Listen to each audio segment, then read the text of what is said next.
How's it going, people? Welcome back to AFTV and welcome back to the Supporters Club. Hope you all are well. Today I'm going to be asking the esteemed panel, what can we do as Arsenal fans? I think it's no surprise where we are at Arsenal at the moment, at loggerheads with the ownership, inconsistency amongst the playing squad, inexperience amongst the boardroom. So what can we fans do? I've got Lee with me today. Nice to have you back, Lee. Always a pleasure, Turkish. Always a pleasure. Never a chore. Come on, Jordan. Yes, sir. How you good? You well? Yeah. Holiday glow. Come Smile. on. Come on. Back fresh. Can tell you've been out of the country. James, how's it going, mate? Good, yeah. You still bored of me, or after the last Yeah, one? kind of, yeah, but I thought... He introed the last Supporters Club by saying he's bored of me because he sees me all the time, so... Yeah. But here I am, I'm back. So. Yeah, here we are. I've called you back for another one. Yeah. Before you start, I just got to do a shout out to all of you guys in Uganda. You guys are massive. Yeah. And I got to say a shout out to Kim, who's a big follower of your show. So big up Kim. I promised him I'll give him a shout out, and he wanted to shout you out as well. So I appreciate that. Yeah. Big up Kim. Come on, man. I really appreciate the support from all over. They love you. All over. And this is one for you guys, Kim, and every other Arsenal fan out there. What can we do as Arsenal fans? And the reason I asked that, guys, a couple of things over the last couple of weeks. One being Chelsea winning the Champions League. A lot of talk about who's the biggest club in London now. And whether you believe they are the biggest club in London or whether you believe Arsenal still are. There is also... Starting already. There's also an example over at Tottenham where they've sacked two managers now while still being above Arsenal. They've shown a hell of a lot more ambition over the last 5 years and they've taken the necessary risks needed to go up a level. Yes, it might knock them down a few pegs, as did sacking Pochettino and bringing in Mourinho did, but they're showing ambition, Lee, and that hurts more than anything. To see not only Chelsea, but Tottenham showing more ambition than Arsenal Football Club. Yeah, I think what it does show is that whether it's the right decisions or not, that remains to be seen. But what it does show is that they've got that mentality to try and succeed, and that's the I don't know from what everybody else feels. That's the frustration from my point, being an Arsenal fan at the moment. I don't think we show the ambition or even look like showing the ambition to be successful, to be a big club. I think we are a big club. There's no two ways about that. I'll argue it to the cows come home. But the attitude of the people within the club have not got a big club mentality. That is the problem for me. That is a big problem. And I think that it's affected the fans as well. I don't think the fans, we talked about this the other day, I think the fans have accepted mediocrity, if I'll be honest. We accept that when we're not going to get Champions League, when a big player comes up for a transfer, we accept that we're not going to be going and getting them. And so much so that over the last few weeks and months when we've been talking about Mikel Arteta, whether we should be sacked, the reaction from the fans is, well, who are we going to get? Who can we attract? We can't attract no one. And then I see Tottenham being linked, whether they get them or not, with Pochettino, return to Pochettino, or now even Conte. You know, so even our fans are saying, oh, well, we can't. Well, that's why we've got to stick with Arteta, because we can't get this, we can't get that. And I see them down the road trying to make the waves that we should be making, and it's disappointing. Yeah, Jordan, are we as fans culpable here? We are. I mean, just to kind of first come back to Lee's point, I mean, I'll argue with Lee all day as well that we're not a big club anymore. And for the exact reasons that you mentioned, the people that run our club do not employ a big club mentality. I think we discussed this recently, and I think by the only metrics for me that say we're a big club are history and fan base. And those are not things which I think I can confidently say are enough to say we are a big club anymore. I think you can gain big club status. I think you can lose big club status. I think we have lost, or at best, losing big club status. We're not in for the biggest players anymore.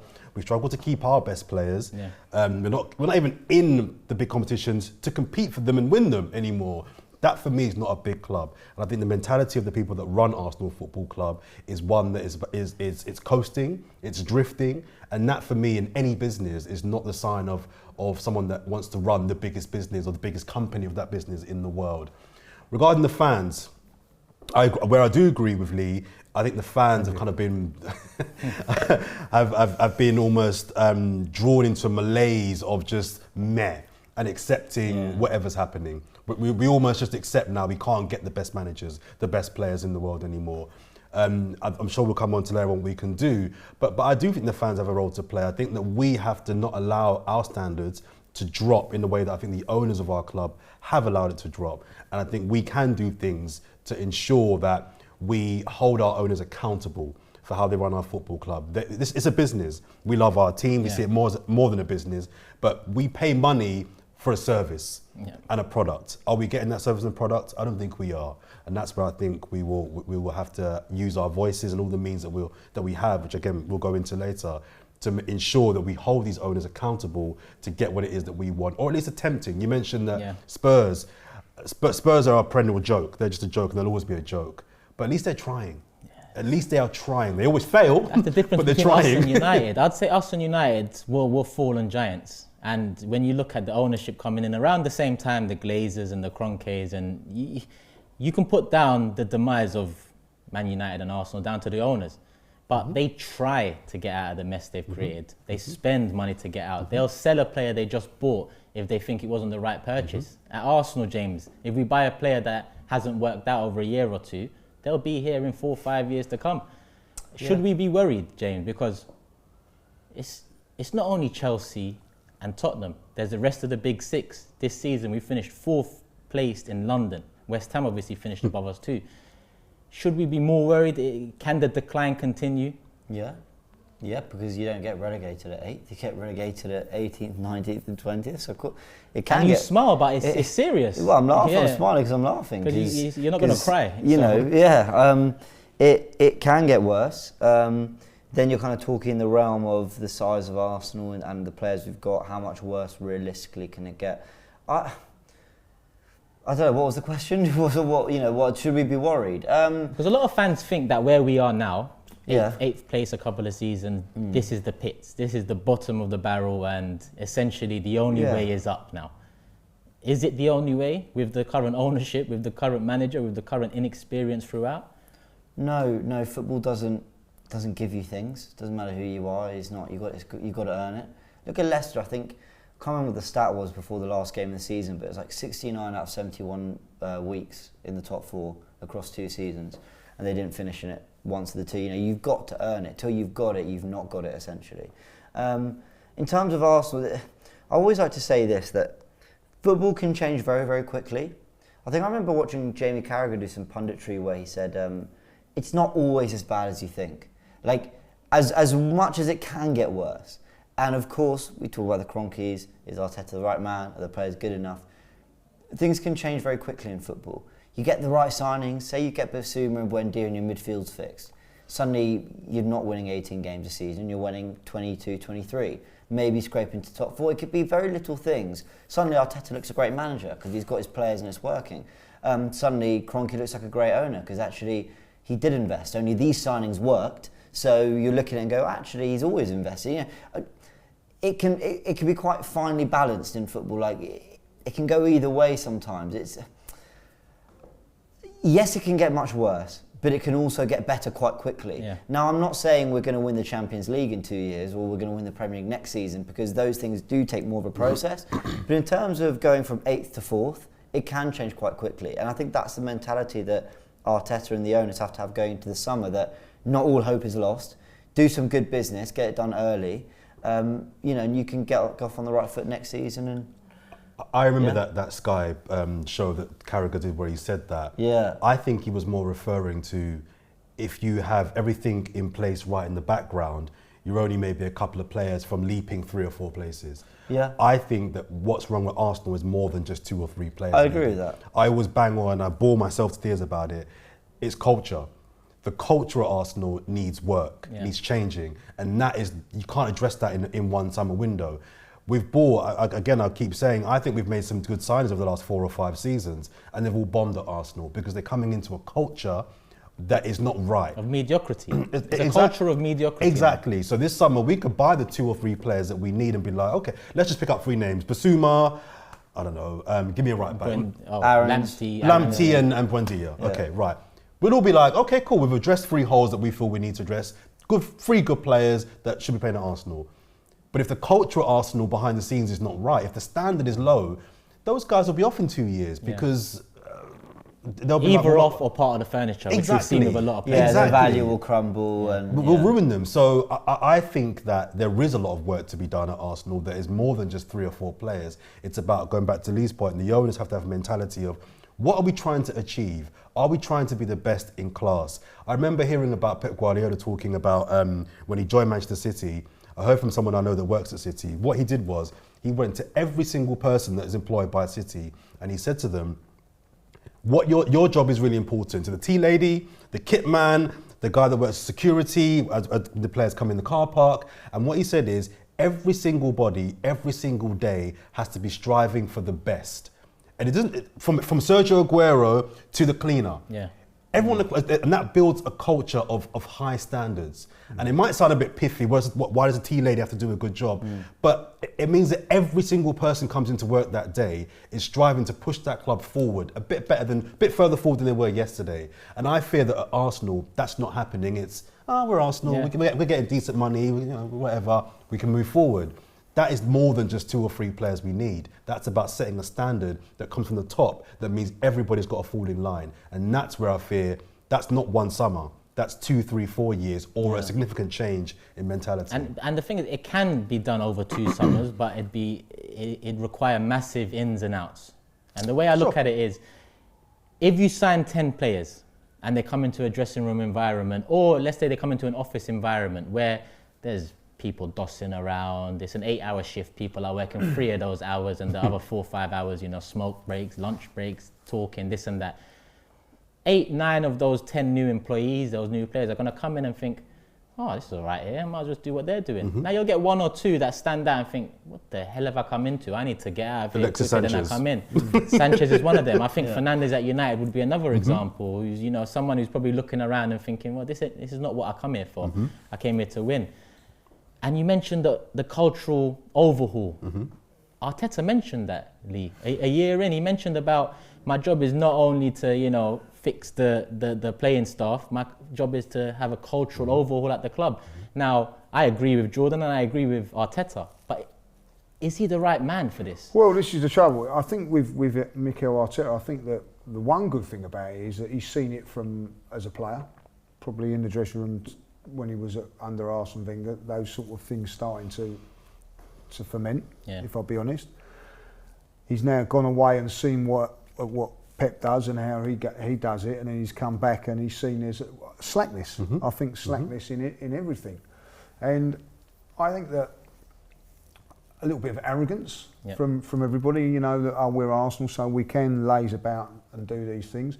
But what you have to realise is that, and when we talk about a big club and things like that, and Jordan's right what he's saying, as if Arsenal won't, Arsenal are in danger of not being a big club, and I mean this sincerely. Like Huddersfield and Blackpool, for instance, back in the 30s and 50s, were big clubs. Are they regarded as big clubs now?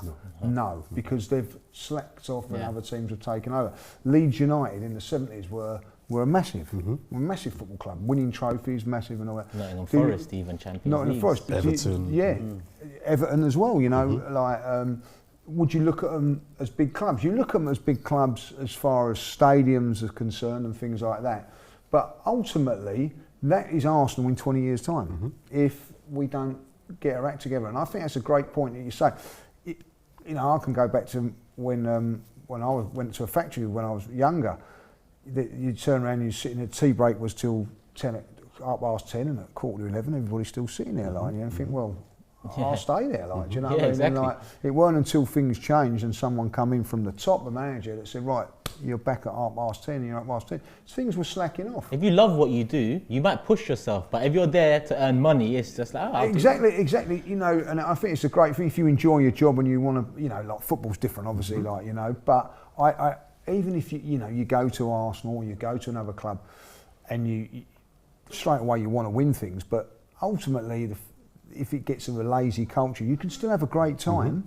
Still have a great time and not win games and not win matches, but hey, we've got a good bunch of boys here, you know what I mean, and we have a good jolly up on the coach on the way home, despite we've won or lost.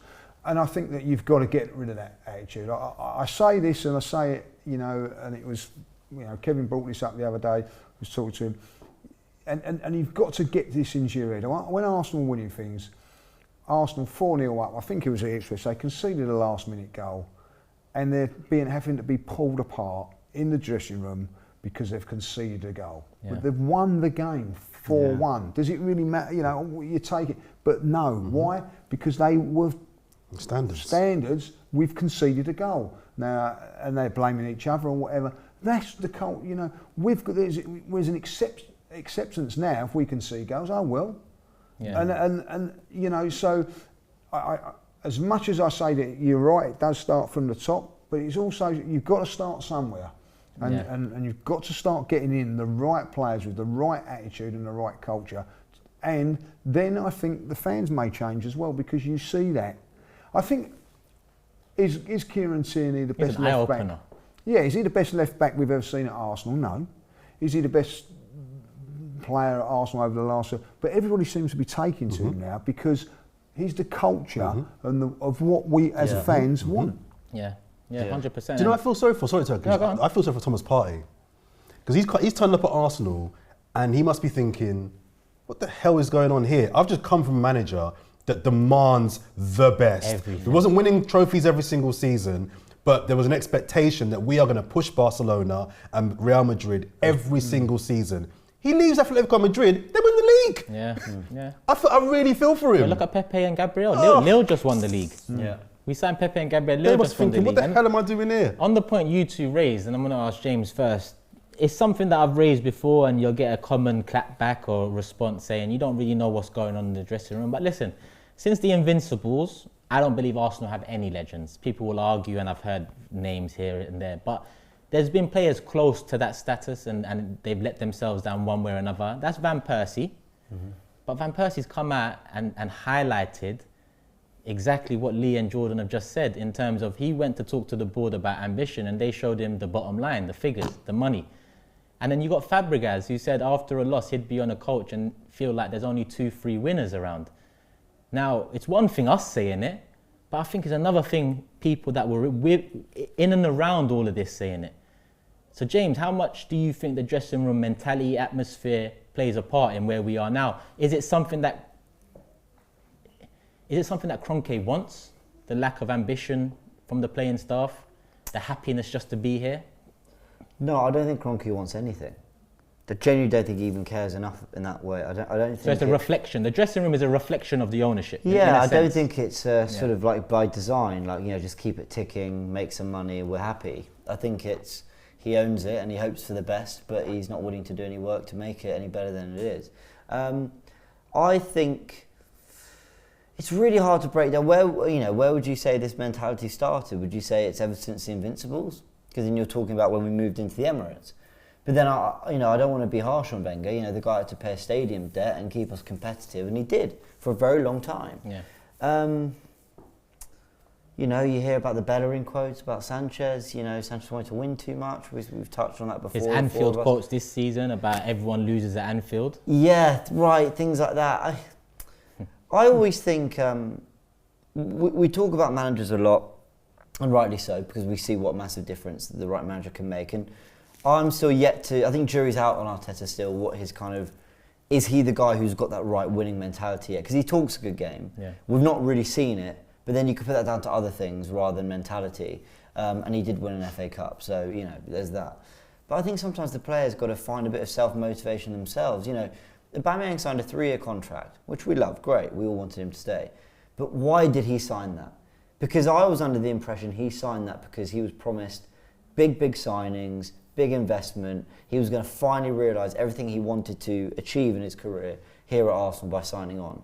So is he not devastated by the lack of transfer activity? Is he not really furious that Partey's the only player that's come in since that signing of the deal, bar Matt Ryan and Odegaard? It makes you question his intention behind. Well, it makes you think: has he been lied to, or did he always know this was the case? Was it just a money thing? I don't think it is. I do think Aubameyang's more ambitious than that. So you know, the motivation's got to come from the players as well. We've seen players that we thought were winners come in, like David Luiz. I actually think David Luiz did all right, to be fair. But I know what you mean. Like I rarely see the players like depressed when we lose. Do you know what I mean? On David Luiz, I think David Luiz is a prime example of of how a dressing room or club can taint a player or change a player. 100%. Now, when Luiz was at Chelsea, I saw him as that, pardon my language here, I don't mean it in offense, but like that scumbag type of defender that will do what's necessary to get his team to win, whether it's dive, whether it's get a player sent off, whether it's a tackle, whether it's a last-ditch, intentional foul. He come over to Arsenal and he's being lauded for, how happy he is, the happy-go-lucky atmosphere in the dressing room. And the academy love him. Yeah, that's what put me off with it all. Now, Luiz has had a great career, but as soon as he stepped in the door here, it's like... Fun time. Oh, this ain't like Chelsea. Now, Czech is another one. I was going to say, Czech is the main person, because I still... Czech was known as one of the greatest Premier League goalkeepers of all time, and rightfully so. We got him when he was granted... Still is known as, yeah. He is, exactly. We got him... To be fair, when he was on the decline, he was still 33. He wasn't even that old. No, but in terms of he his was best on the, years, of course, decline, yeah. He is one thing beyond decline. He fell off a cliff. Within 18 months, he'd gone. And I was like, is this Petr Cech? He was breaking all kinds of records at Arsenal that he wasn't seeing at Chelsea. And whereas I disagree with James about the standard having to come from the players, I think it must be really hard being a football player on 200 grand a week and finding motivation. And that's why I always say that it has to come from the top. Any team that does well and has leaders in their dressing room, look at their board. The standard is set from the board. The board, it trickles downwards. I don't think you're going to find many players who have that self-motivation of, right, I want to win every day, be better, who are on 200 bags a week. I think that must be difficult. No, I agree. A club like Arsenal, living in London, you're famous, our fans love you, rare. How do you find the motivation to every single day in training, every single week in a game, try and be the best? I think it's got to come from the board and letting it know we're appointing this manager who didn't take any nonsense. And if you don't fall in line, you're going to be gone. No, I agree. 100% comes from upstairs. It has to. I'm just wondering whether there is ever any... whether ever the players ever think it's not coming from up there, it's got to come from us a little bit. And the best example I can think of, was it you, Lee, who this always used to infuriate you? I thought maybe it's not you anyway. When we lose a game and it's Bukayo Saka doing the interview after the game, and it's like little things like that. It's like, or Maitland-Niles. like where's the? I don't just mean the captain. Senior players, Where's like the guys who? And that's what I mean by self-motivation. The guys themselves they're in the dressing room going, I'm so furious at that. I'm going to go speak to the media. I want to bring my message across. There's never any of that. That's what I think. And I think Arsenal are in a tricky situation where, as long as we've got the Cronkies, that ambition's not going to come from up there.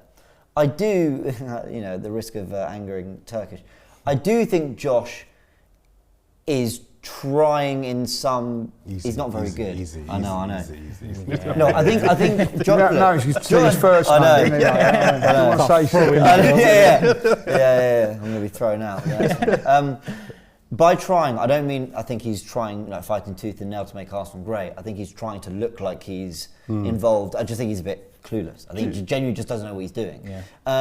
And actually, he works for his dad. I think we like to think they're kind of like, he's got the keys to the vault. He's not. He answers to Stan. So I think Josh is kind of sort of trying to do what he can. But I think for Arsenal, as its own sort of case study, I think it's got to come from the manager. I think you've got to have Arteta, whoever's in there, going to Stan Kroenke and saying, you give me 200 million, give me 200 million. That's what I need. You want to make money on your investment, you want to succeed, that's what I need, or I leave. And I think you need an Arteta to then, if that happens, if he doesn't get the investment, and I know it's a big ask, I know it's so unrealistic because he's got a family, he's got money to make, he's got ambitions to make as a manager, he wants to prove he can do it. But you almost need someone to go in, leave on their own terms and go, I couldn't do it. They wouldn't give me the money they needed. It's not about Conte. Sorry to cut you. Conte, we're hearing at the moment, by the time this goes out, he might be. Conte is telling Daniel Levy, I'll come, but I want this, and this. Otherwise... Even talk about why he left Inter. He just won the league, but he left Inter because he's not getting what he wants. The thing is with Mikel Arteta is that if he doesn't go in there and do that, then and 2 months down the line, he's probably going to go anyway. So you might as well, if go out and fight him. Go out and fight. And I think there is going back to the culture of it. I think the culture of Arsenal changed when it was all about when it was a winning mentality, but now it's all about making money, and that is to do with the Emirates Stadium. All of a sudden, Arsene Wenger was a winner. You can't say that he weren't.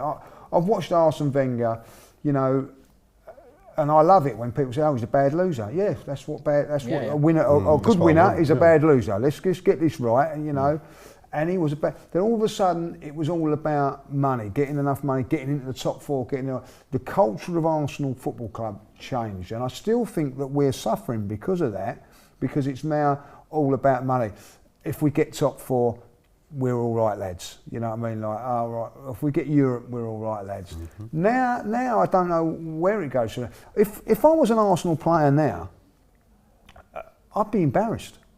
Because of what's gone on before, like, you know what I mean? It was bad enough not being able to get into the top four and then thinking, cool, I failed, like, you know what I mean? But why would you be embarrassed? This is my point. If you're an Arsenal player right now, and you're on good wages, you're in London. Personal pride, Jordan, because at the end of the day, these footballers, and this is we're Arsenal fans though. We're Arsenal fans, yeah. If you're not an Arsenal fan, but as a footballer, going at 10 years of age, 11, 12, you are under the pump from day one. So you've got to be better than the next one, you've got to be this, so to get to where you have got to be working hard, you've got to have something inside of you that drives you on week in, week out, because you come up against players that, no disrespect, are all on the same level. So if you're playing, I can only say if you're playing like non-league football, you might come up against players that are not quite as good as you or whatever. But these guys are as good as you, they're as fit as you. You might come up against a fella that goes out on a Friday night and has a drink. Professionally, they can't do that, so they've got to get there.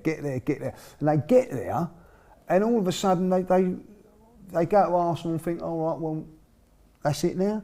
That's the self-motivation you talk about. I don't buy that. I think there's got to be that motivation and the love of it all, like, you know. And when you're playing for a club like Arsenal or whatever, these guys surely, you know, have been drilled in about winning games of football, like, you know, and acceptance to lose. I don't buy into that.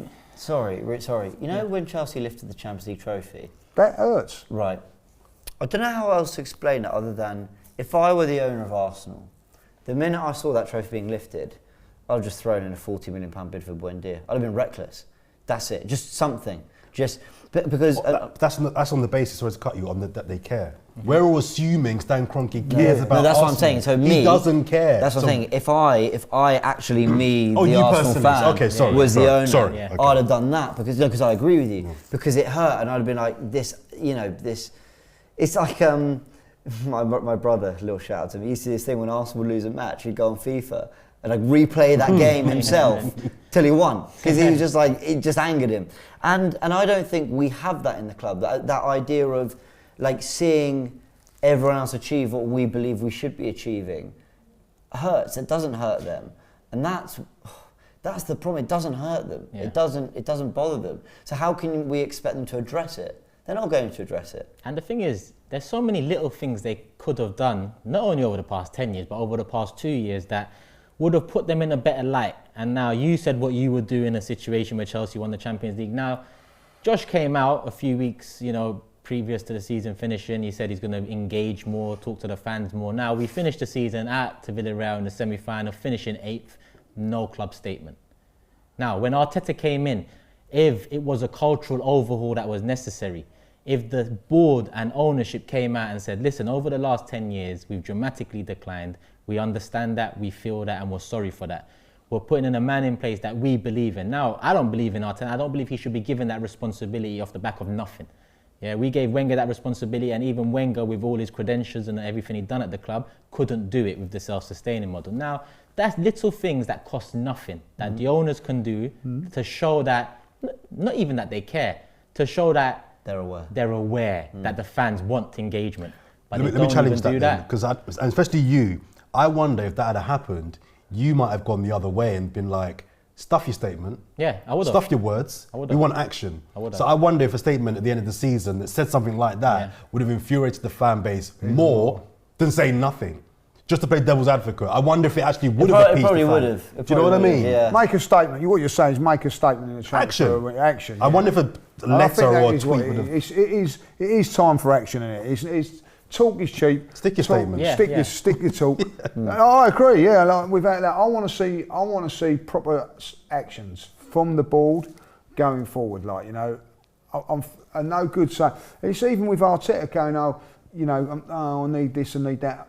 No, by the beginning of the next season, you should have your players that you want in that team. If you haven't, then do one.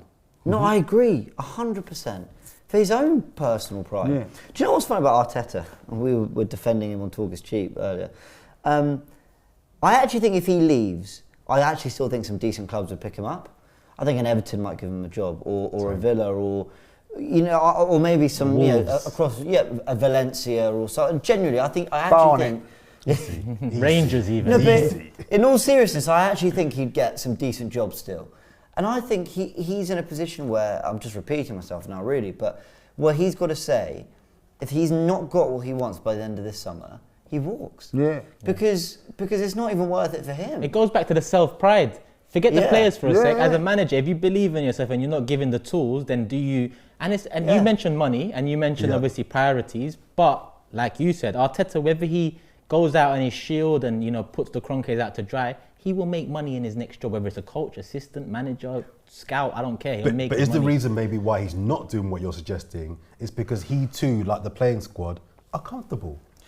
Very true. This is why I say it comes from the top. The person at the top's got to employ a manager. As much as I'm Team Arteta, you know what? A statement at the end of the season. Forget any words. What I would have wanted to see, perversely, is Sky Sports News, yellow tab, Arteta sacked. Next day, we've got Conte. Yeah. Next day, we've got Rodgers. Now, as someone that's a supporter of Arteta, I'd be a bit upset about that.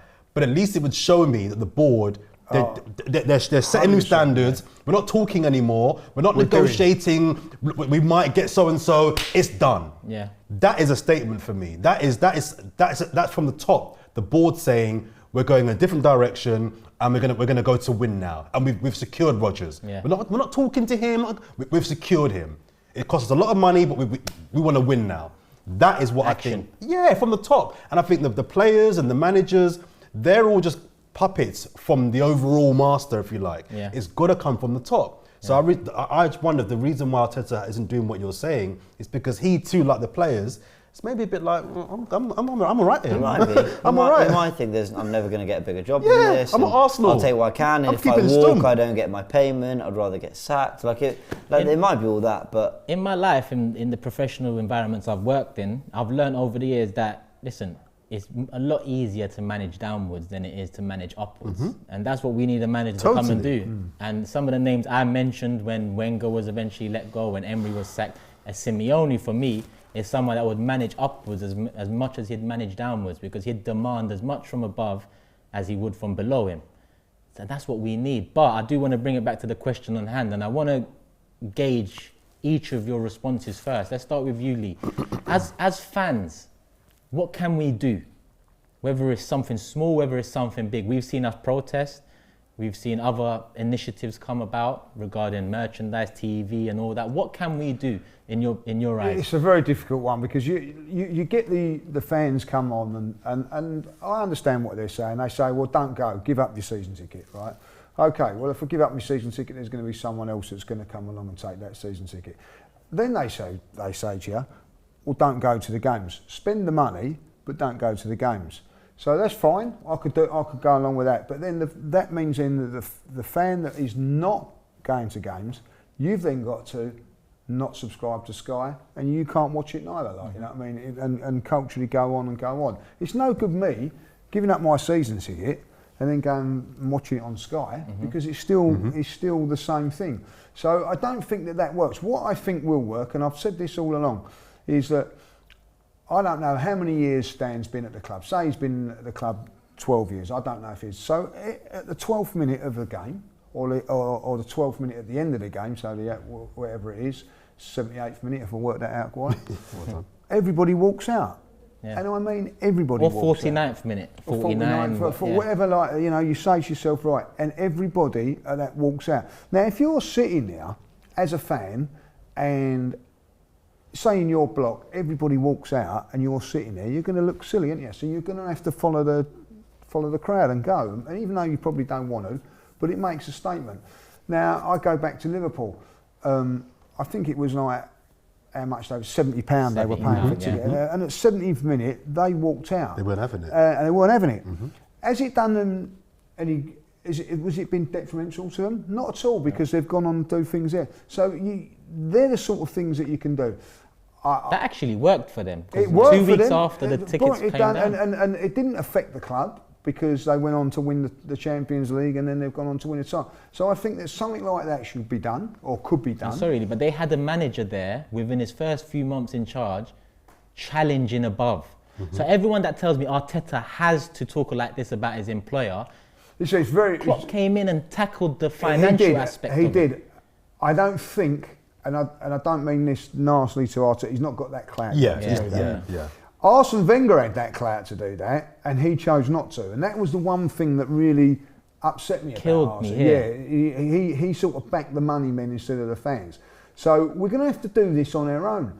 And in a way, you look at Arteta at this moment in time, he's not got the full backing of the fans. So why would he put his neck on the line for the fans that haven't really not backing him? Where if you look at Liverpool, Klopp, they were all for Klopp, you know what I mean? So you've got to, be... And there was a time when everybody was for Arsene Wenger, by the way, you know? Yeah. So I think that, the fans have got to do it themselves. They've got to make those decisions.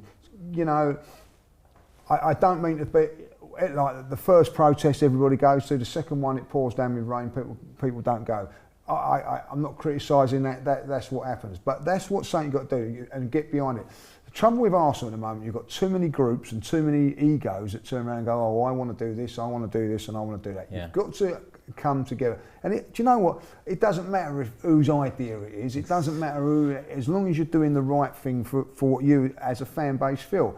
Now, fans feel that don't buy merchandise. I know Jordan is on that thing there. I know it's a silly thing for me. I don't buy any beers in there or a programme or things like that. It doesn't really... But you used to. You changed that. So I changed that culture, you know what I mean? I prefer to go down the pub and have a beer outside the ground and give them my money or whatever, but things have...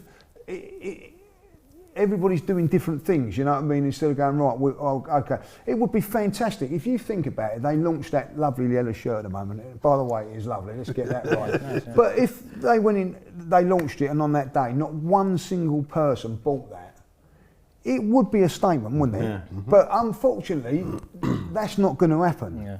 Because, again, like a season ticket, if you don't renew your season ticket, someone else is going to buy it. If you don't buy the shirt, someone else is going to buy the shirt. So it's a difficult thing what to do. But I do think that come after 12 minutes, everybody walks out of the game, or half time for 10 minutes, they don't come back in the game. Something like that when you've got a main game on as well. No, I'm not talking when you've got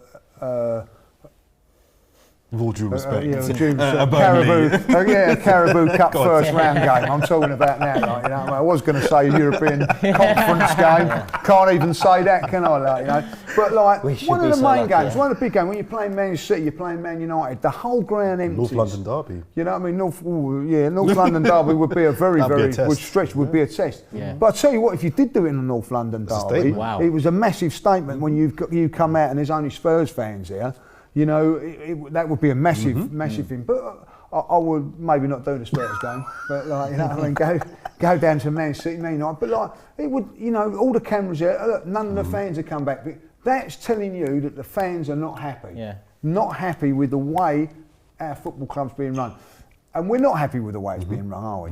No, because like you said, I've been told give up your season ticket. I've been told stop going games, and that is such a difficult thing to do. I grew up going to games. I grew up loving Gunnosaurus, for example, and I want my son to grow up loving Gunnosaurus, going to games from early, looking back when he's 15 and remembering times when he was going when he was 5-6 years of age and enjoying being a ball boy, so on. I want that for him, but at the same time it's a balance, because if you give up your season ticket, someone does get it, and the waiting list for season tickets, the waiting list for tickets in general is massive. So what I chose to do is boycott merchandise. I don't buy merchandise for years now. I've been sent a couple free items that I've never even taken the tag off of, because I don't want to promote it anymore. Regardless of free or not, I don't want no part of it. Firstly, that badge isn't the badge I grew up with. Send it over to me, I want to But they're still in the black bag somewhere in the wardrobe, so I'll sift through it for you.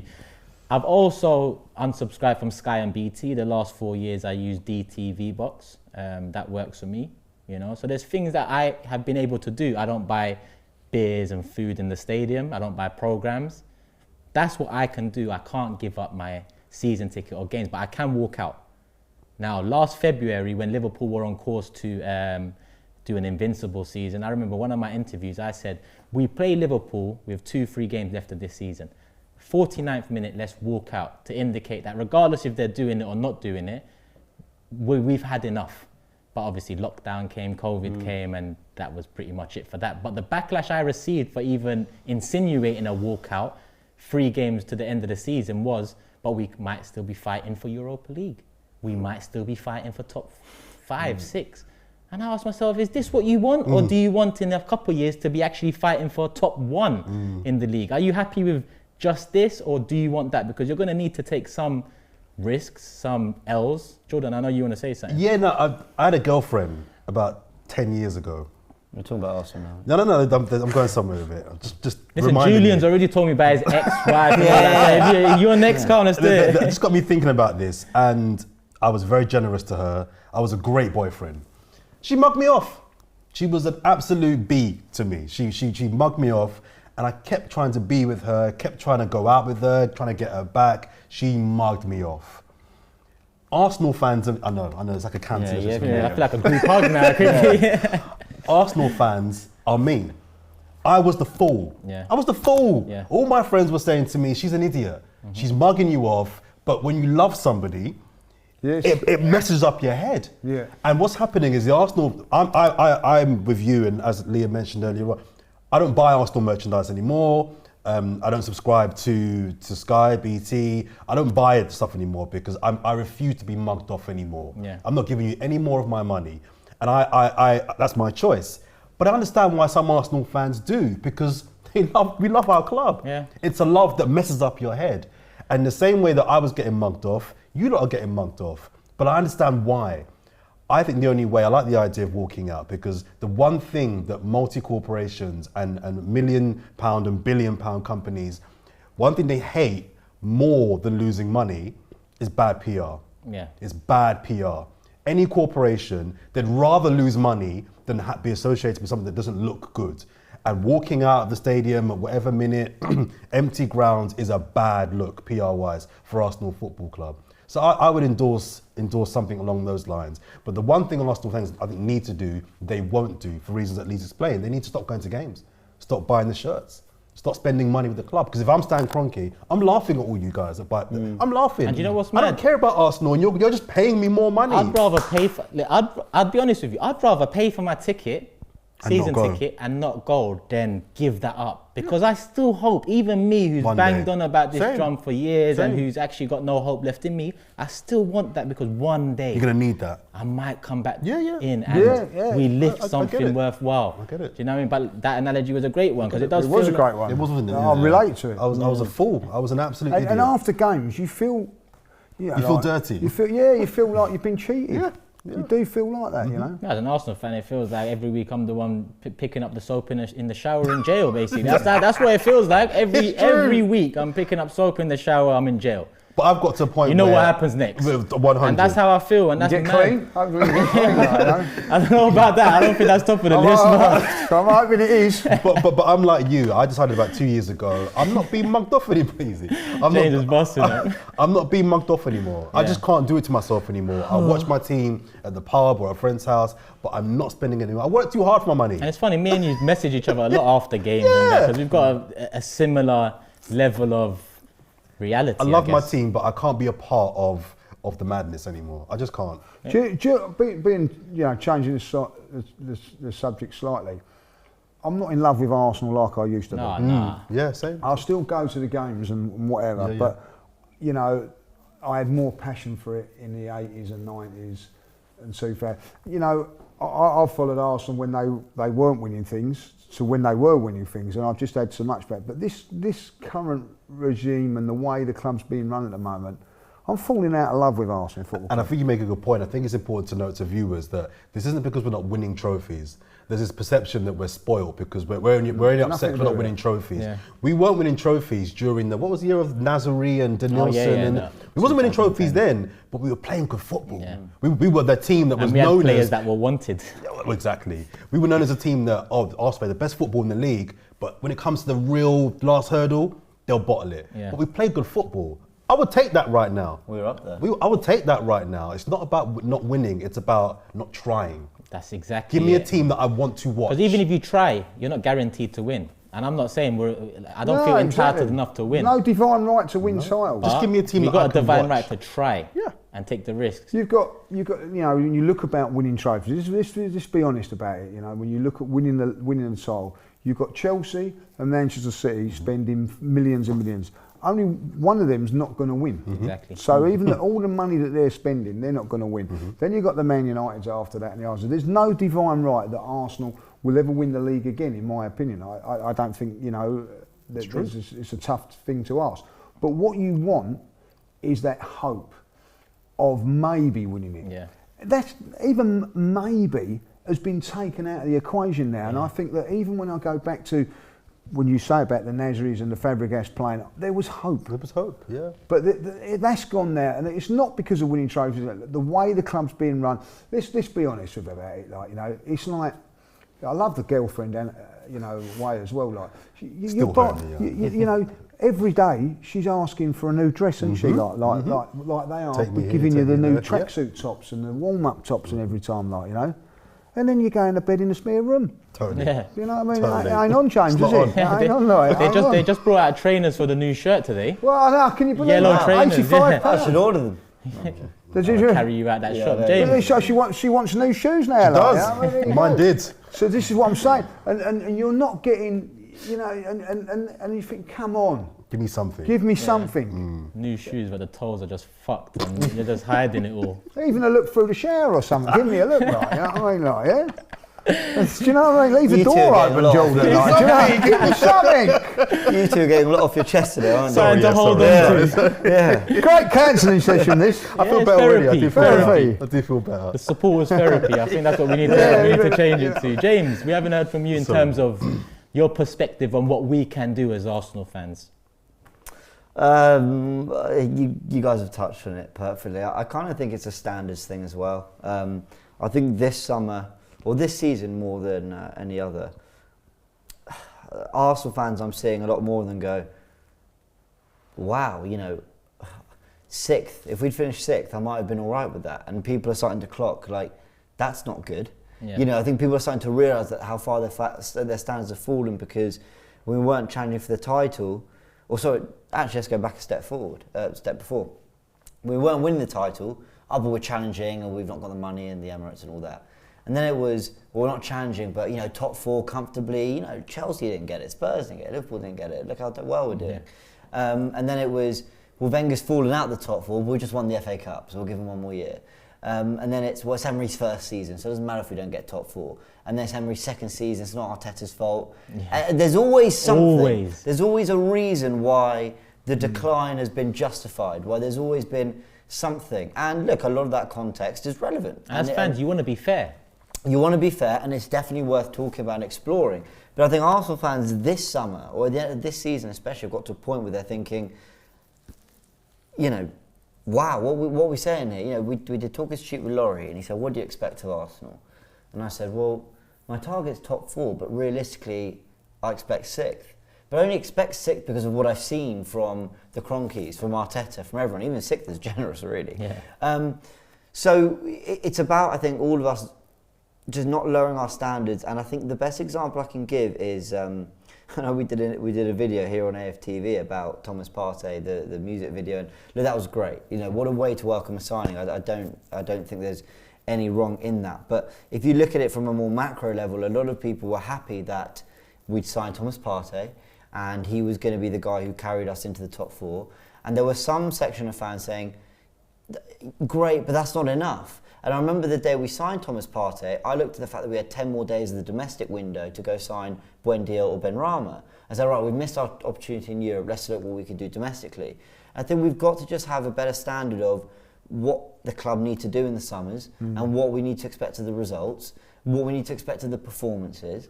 Because even getting to the semi-final of the Europa League, we limped our way there, really. Yeah.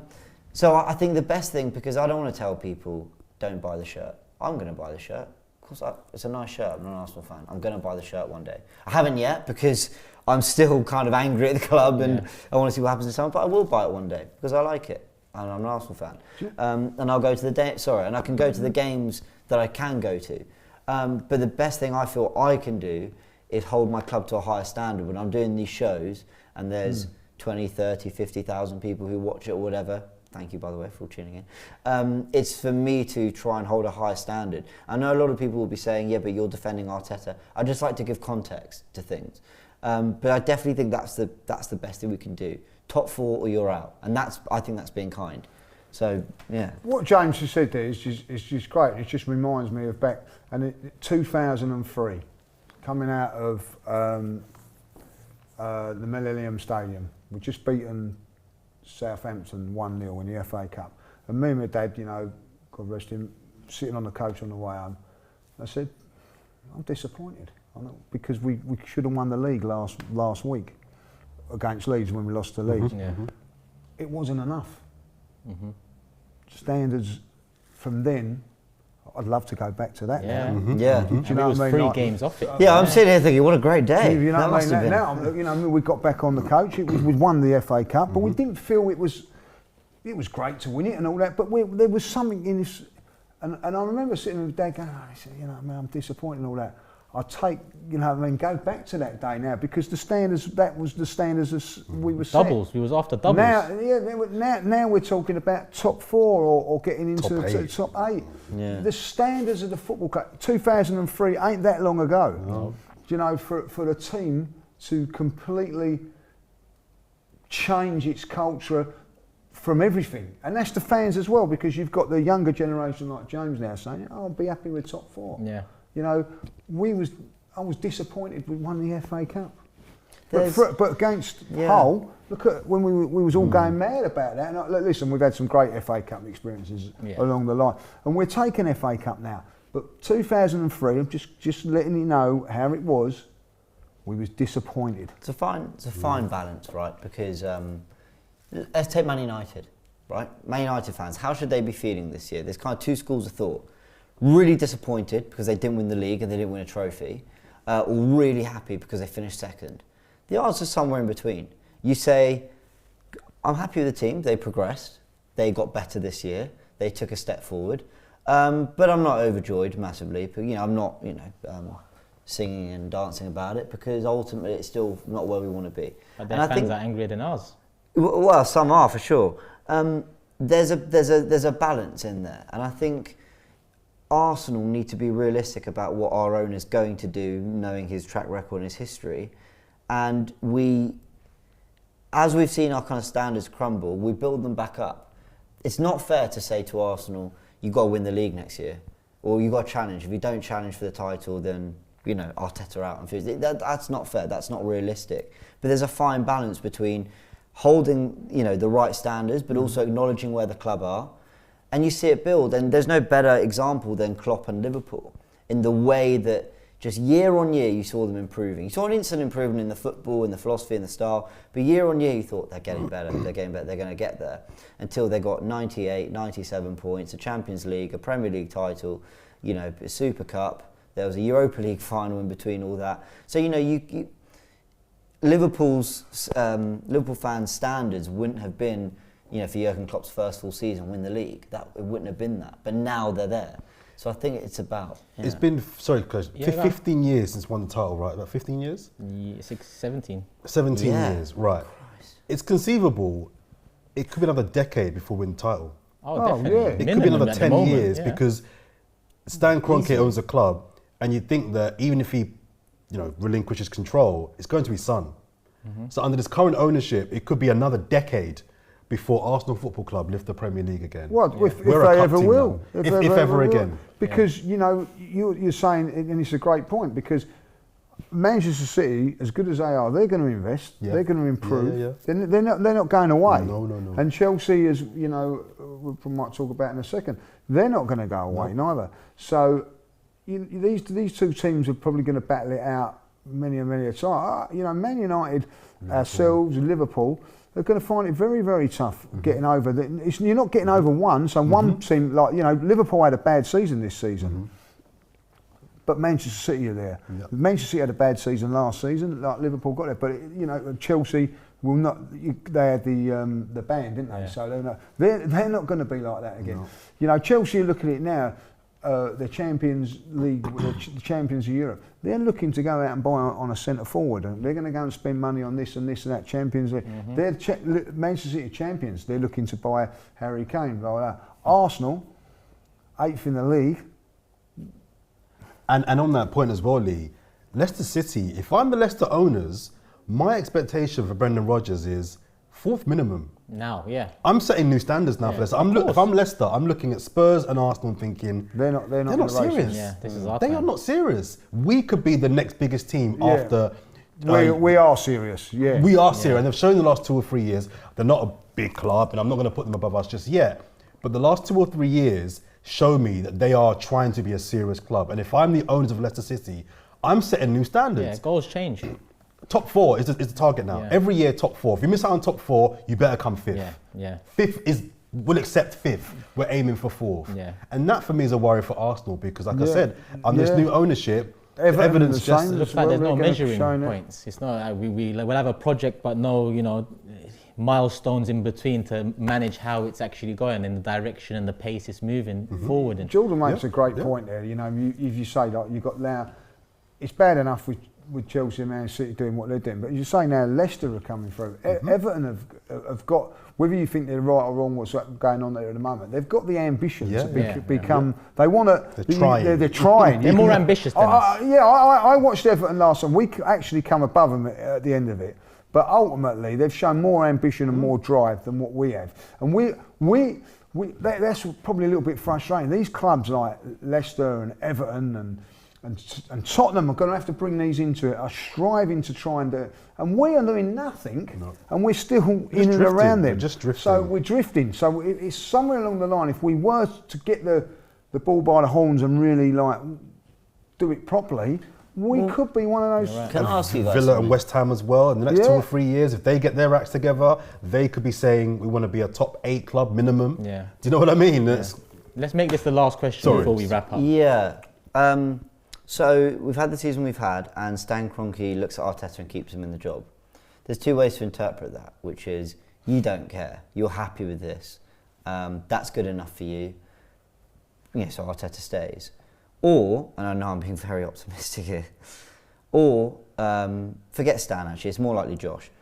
It's Josh and Vinay holding their nerve and going, no, we really believe in this project. We know it's been bad, but we've really calculated, we've really thought about this. He's our guy, and we're going to support him till it comes to fruition. Because there is that way of looking at it. I would have liked them to say it with their chest, so if it does fail, it's not the fan base turning on the manager again. We can turn on the people that put their faith in a poor manager or the one that didn't work out. I think that's the answer. The point I'm trying to ask is, when they didn't sack him, there's a little part of me that thought, I believe they don't care about Arsenal winning, but I don't believe that they care about Arsenal, they don't care about Arsenal losing money and falling down the table and losing the as you said, soon fans won't be supporting Arsenal, they'll be supporting Chelsea because all the clips are of Chelsea lifting the Champions League. All these things matter.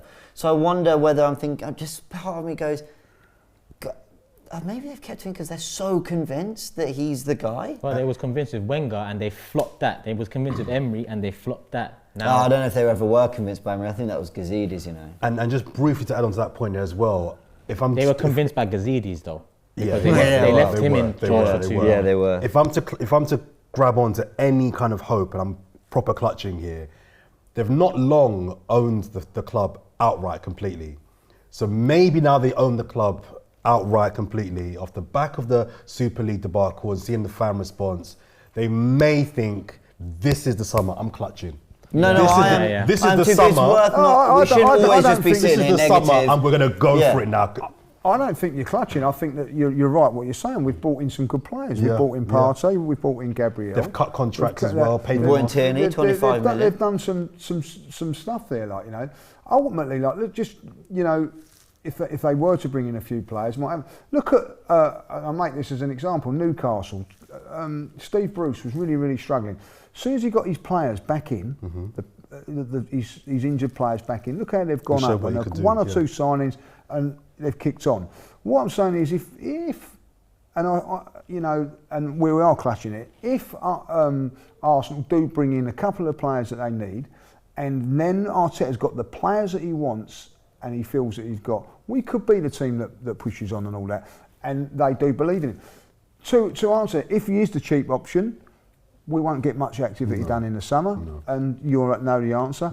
Or if they do firmly believe him, they will give him those tools to do it. So do you think they kept him in because they genuinely believe him? I think they genuinely do think that at the moment. I do think that, whether it's misguided or not, I don't know. I do see lots of flaws in Arteta, but I do see other times that he's done really well. He picked up 5 wins on the bounce at the end of the season. I will say that's good, but ultimately, you know, that's all after Villarreal when the pressure's off. The pressure's going to be on next season, whatever way you look at it from him. He needs the right players. He needs to be backed properly. Yeah. Now, Pep, fantastic manager, took over at Man City, playing the way that he did. If you go back to it and playing the way that he did, and everybody's going, well, he ain't got the fullbacks to play that, but he still played it. But what he has was all the other positions were doing what he was meant to be doing, and then the following season he went bang with the 2 fullbacks, got what he wanted, and all the other players in those other positions played the way that they was meant to, because then he had the fullbacks bombing on and doing what he was doing. So there could be a case scenario for that, and I'm praying that's the case. They created a plan and they executed that plan. So let's see if there's a plan being created with us. James, Jordan, Lee, thank you for coming on. We've hit an hour. I'd love to continue this discussion on. Good. I think I could do a 24-hour Kroenke out charity fundraiser, if I'm honest with you, but I don't want to end it on the positive that, listen, we've all got a hope. I just want to end it with, if you don't want to buy merchandise, shop vintage. You can do that. There's a lot of great vintage sellers out there. I've just purchased a couple vintage shirts myself from back in the day. I can wear those with pride. Sky and BT, there's alternatives out there. And even if you do subscribe to Sky or BT, don't watch the Arsenal games on there, because they look at the figures watching the Arsenal games. It doesn't matter if you've got Sky and you're watching United, Man City and so on. That doesn't affect Arsenal's numbers. It's the Arsenal games that matter to Sky and in turn to Kroenke. In terms of going games, if you can give up your season ticket, please do. I can't. As Lee said, he can't. But we can all do something. I don't think any of us can do everything to get it done, but we can all do something. So I will continue banging on that drum to continue doing something. Our club, our home, sell up, stand. Hope you guys have enjoyed. Let us know your thoughts in the comment section below, people. Love and peace.